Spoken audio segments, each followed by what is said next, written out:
The project is an indication of government's commitment to the well-being of our people. It's a project that is focused on trying to address areas where we have high risks in terms of sanitation. And I understand that it's targeting areas where we've had problems around this, like in the past, where people have less toilets, or they had problems of leptospirosis or typhoid and so forth. This particular village, there's about 7 flush toilets that have been put in place, one for each Matangali and one for another one of the residents. And I understand this is the second that is being done in Tailevu. So it's also an example of partnership between government and the villages. They provide the labor, government provides the materials, and it's an attempt to try to raise sanitation levels. As you know, sanitation can lead to all sorts of diseases.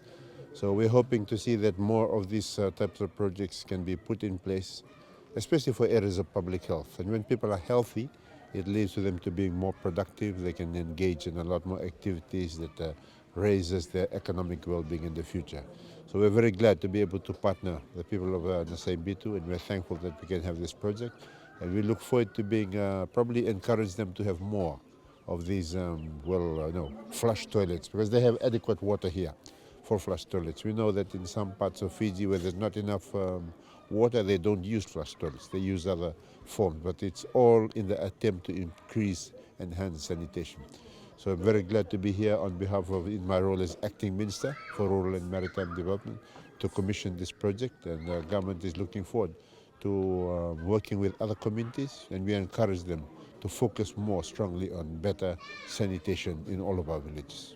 Well, as you can hear from the traditional ceremonies and the words expressed, they express their appreciation for the fact that there has been this investment of slightly more than $25,000. But as we have mentioned, it's a seed. Hopefully it will lead to an investment into more good sanitation facilities across the village, not only here in the Nasaibitu, across Wainibuka, Tailevu, and the rest of Fiji. Dona Wainibuka Tailevu, na kena mai ndalabitu na baliboi Nasaibitu na singini kwa. Wiki mai mandangana marama Nasaibitu endo na kandren reting gona kena bang takiti na balilai. Lebu se balilai ngele. Kau kele nanggar na pit toilet, lebu talanga sebang takati na water seal, yana kena ngolu mengo na bebu keni matenitu membaleta na flush toilet, kima maru takabalebu. Kau talanga meneti kumbula-mbula, endo na bebu kelebu beki mamilo mani kor, membaleta ni barita kana mbula ni saba-saba. Ndare na balibo ruro kau bang takitu ilu enduk, ase ngauna iliu, nangaun tasati kinongo kima mi maruta kani ado mena bebu kia. Yang dalam talanga na katu matal biki mami na maram me tosui na mbula sab-sabai na kor. Eu klan ni papir na tu ko lebu na matinitu na buku na rai na buku kana tango maketunga na mate me baka bitu ko klan ni lebu na palelai. Era tu ko na bi kor tunda ko bi kor babalangi.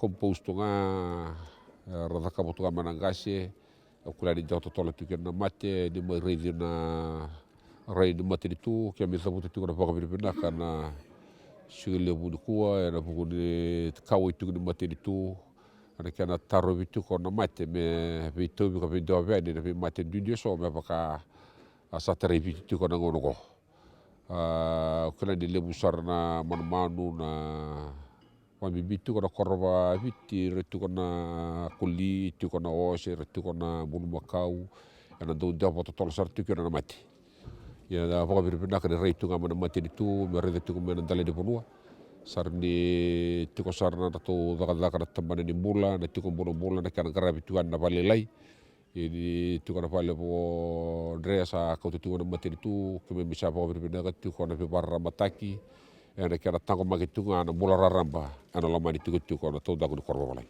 Rei na tikam bulan-bulan na bekau ni baru taka mai na matan tu kina ni mamimbula makawa kina mbula bongo kam reida na thaba na sab-saba ni mbula ambo reida o yau nduan maramo yau mai pana nungumbula au data sarangana nduka au bina katsarangana sab-saba o yau nungu nanu mana tikina ya na ngalit kumaina ni mami dio ena vesinga na mai reida tiko na bekae sa ngandre na maten tu kina ni tu tik ni bulan ni loma ni tik-tikongo kia murei kina na beka vevere saranga kina nambula kina lomani i korongo.